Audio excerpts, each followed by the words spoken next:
Christi Noem has had a terrible week, not as bad of a week as those who've been gunned down by agents operating under her orders, but still pretty bad for a politician in DC. She's been sidelined by her foe, Tom Homan, who's now sort of taken over what's happening in Minnesota. Members of her party have actually been pulling for her to be fired. And Donald Trump at his latest cabinet meeting, like Fawnathon, didn't actually go to her for comment. The meeting still lasted hours, so maybe he was just trying to save time, but he notably did not go to her to compliment him, which is interesting. And so she's clearly feeling a little bit desperate. Her position is on a little bit shaky ground. So she went to Sean Hannity to try to do a little bit of damage control. And here she is talking about her absolutely abhorrent and unforgivable attacks against Alex Pretti right after we found out that he'd been killed. There seems to be two criticisms that have emerged, and I want to give you a chance to address them.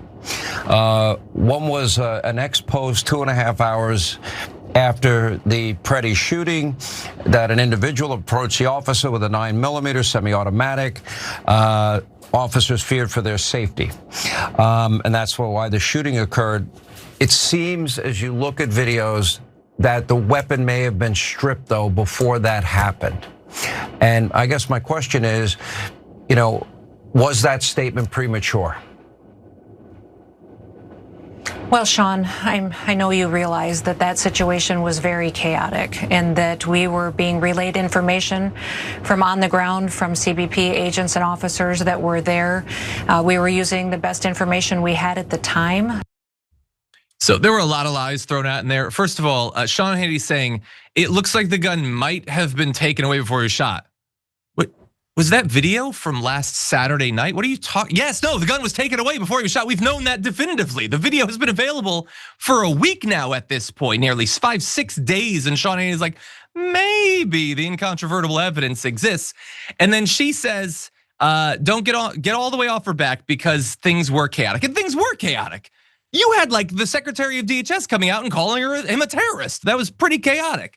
So, but no, they weren't using the best information. They were doing the knee-jerk propaganda that they now regularly do when the secret police gun people down. They do it every time. She calls him a terrorist.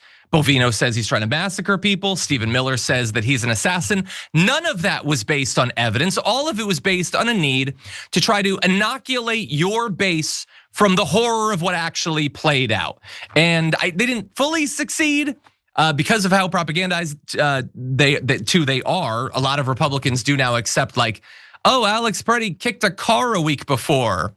That means he was asking for it. Although I agree with Charlemagne, who says, wait, so now we've got two situations where Alex Pretti was involved in something that got super tense and violent, and neither time did he draw his gun, making clear that he wasn't the violent one. In both cases, ICE or Border Patrol did draw their guns. Alex Pretti looks better coming out of that video, not worse.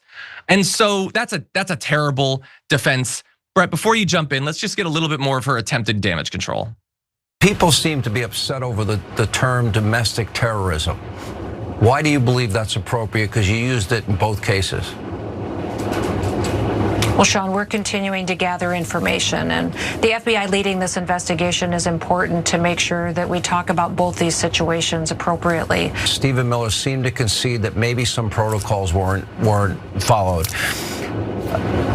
Again, everything's hindsight 2020, and these things go down very quickly. Any lessons to be learned? Handle things differently going forward? Well, Sean, that's part of the reason why we have several layers of an investigation here. We believe that we can always do better, and we seek to do that every single day. And we want to make sure that we not only improve protocols on the ground in chaotic and volatile situations like this, but that we continue to find the truth around this situation and get the facts to the American people. These radicals are attacking me, but I'm just doing my job. Yeah, so again, all lies. Sean Hannity is like trying to seem reasonable.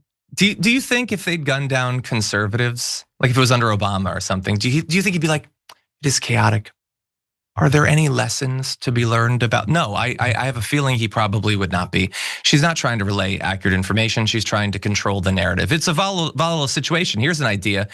Stop creating volatile situations because you are doing that. ICE is doing that. CBP is doing that. The strategy is to do that. You guys, she's like, well, you have to understand it's super volatile. Well, then perhaps don't run out and call him an assassin and a murderer and a terrorist and an extremist and all that. No one else before you in this position would have done that. Only you and Stephen Miller, Bovino, only this disgusting, abhorrent crew has ever done that. So they're not lessons to be learned. We already know all of these lessons. All we need to do now is fire them and replace them with someone comparatively capable. Brett, what do you think? As someone who has produced television for 20 years now, that interview is, if I may translate it, is insane that it exists, because everything about the Fox News state media approach to fascist state creation, okay, means that if they were doing their job, they would be nowhere near a position where they have to have that interview. In the same way that if you hear Donald Trump say, well, we're gonna make mistakes sometimes, that is the equivalent of him saying like, oh my God, I'm in a crazy panic. I admitted that I don't do everything perfectly. That namby-pamby, some people are saying, Kristi, we're all speaking in minor muted tones here because we really do want to respect the gravity of the situation before we get back to propagandizing. The fact that they're in that tone means they know that they screwed up. They know they're up a creek. They know that the house is on fire. They know that they are losing the voters. It just looks like that because they have millions and if not really billions of dollars of purchasing X and running Fox News and hurling their spore and creating Newsmaxes and right side broadcasting networks and their entire Turning Point USA apparatus. They hate that they had to run that segment. They hate that they had to confront the fact that Christi Noem, who she shoots dogs. I'm just trying to do my job. You're the person who is famous for shooting dogs and lying in her autobiography and getting called out embarrassingly all over the place. You're liars. That's why you have that job. We need to remind people that this is a fascist state. This is a state where they are sending secret police into towns and harassing people. And worse, they have horrible leadership. I mentioned this a little earlier. I'm watching a lot of football. What plays are they running? What's your strategy? What's your game plan, dude? Because like that video the other Alex Pretti video that it's going around, it's like that actually, I need to see that to prove that like he was more aggressive in the video he survived in. He wasn't aggressive in the video he died in. Yeah.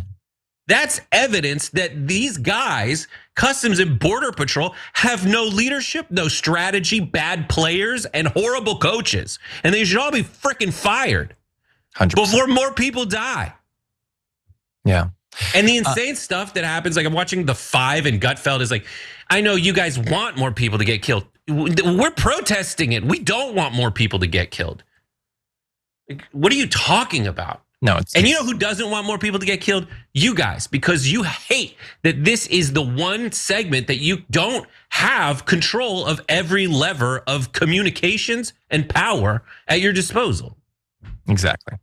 Yeah. No, it's a great point about Sean Hannity. He would not do that routinely, an actual newsworthy segment that he still lied in a bunch.